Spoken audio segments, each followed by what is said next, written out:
Psychics and mediums aren't talking to your loved ones. We're talking to demons. Is a completely untrue statement made by this person here. So Wifey21 says, contact with the spirit world is a detestable practice. You are channeling demons who pretend to be the departed. The departed are either in heaven or hell. Please turn to Jesus. Well, thank you, Wifey21, for taking the time to comment on my videos. Hi, everybody. I'm Daniel Hoyt, otherwise known as the Misfit Medium, which means I'm a psychic medium, but I don't fit in with the public perception of what people think a medium is, could be, should be, whatever. I'm normalising mediumship.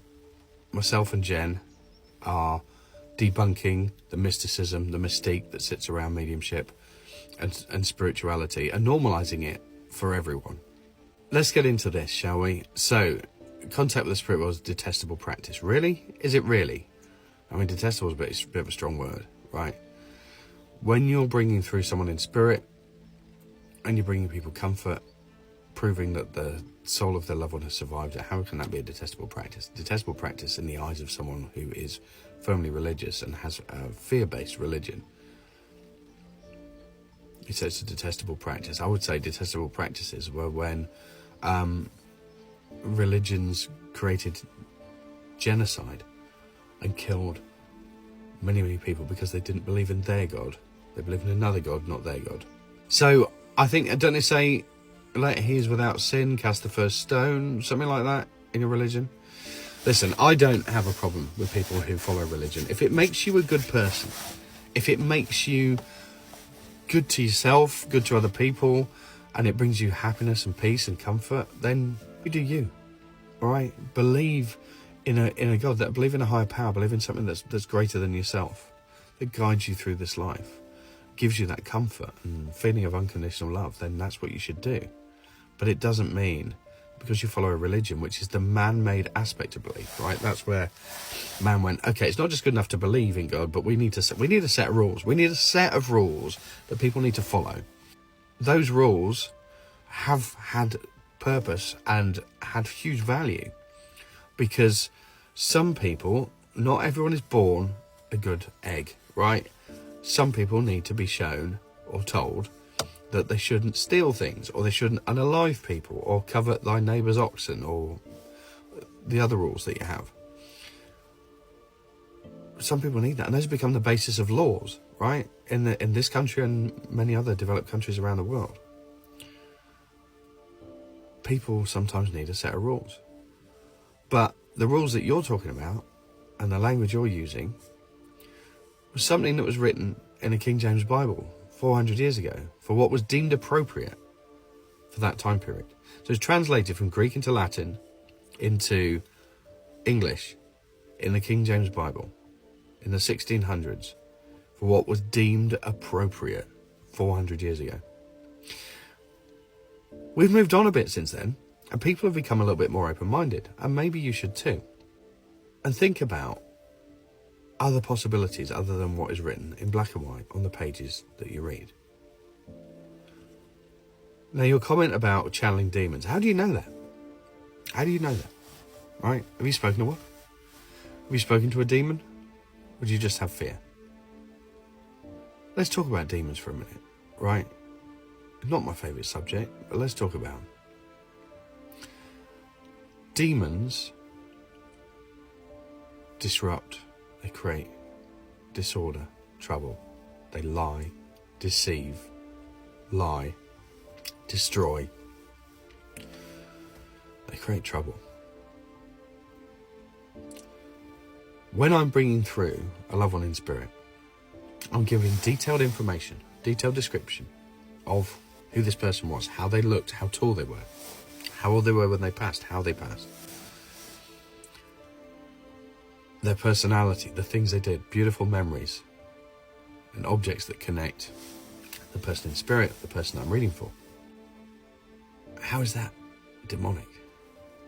I mean, a demon causes problems, trouble, lies, so on. If I'm giving someone comfort through a reading, by bringing through someone from the spirit world, and there's another word for spirit world, which is heaven, right? The same thing. Heaven, source, spirit world, whatever you want to call it, it's the same thing. All right?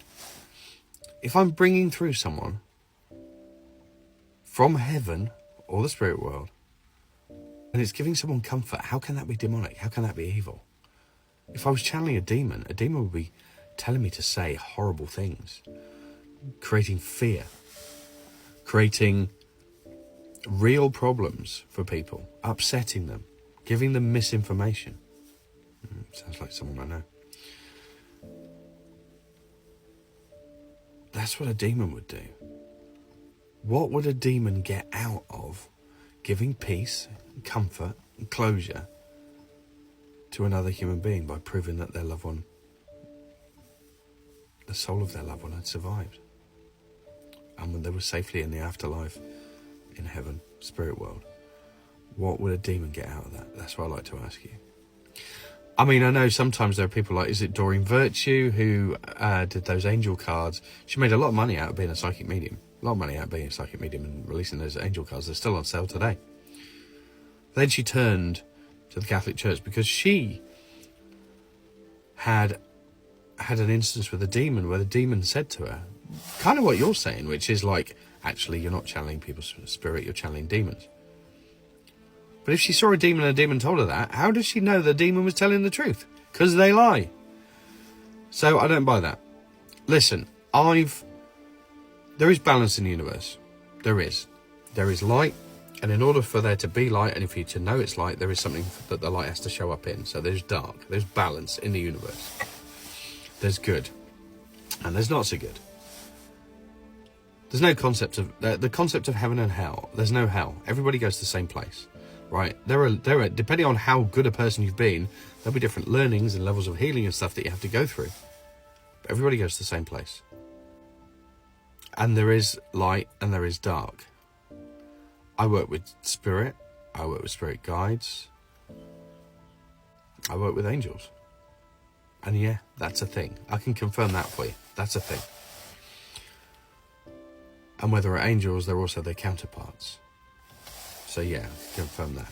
That is a thing. Let me tell you, when you have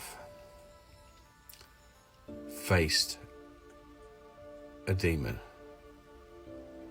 and I'm not just talking about a haunted house where stuff is getting thrown around. That term, that D word, gets overused in like paranormal investigations and so on and so on. People think something scary is a demon. When you face one, you know. You know. And let me tell you, there's a big difference between bringing through your loved ones in spirit and dealing with something like that. Big difference. And one of the big differences is you have to set the intention of connecting with something like that. Unless you're faced with that and you're helping someone else out with it.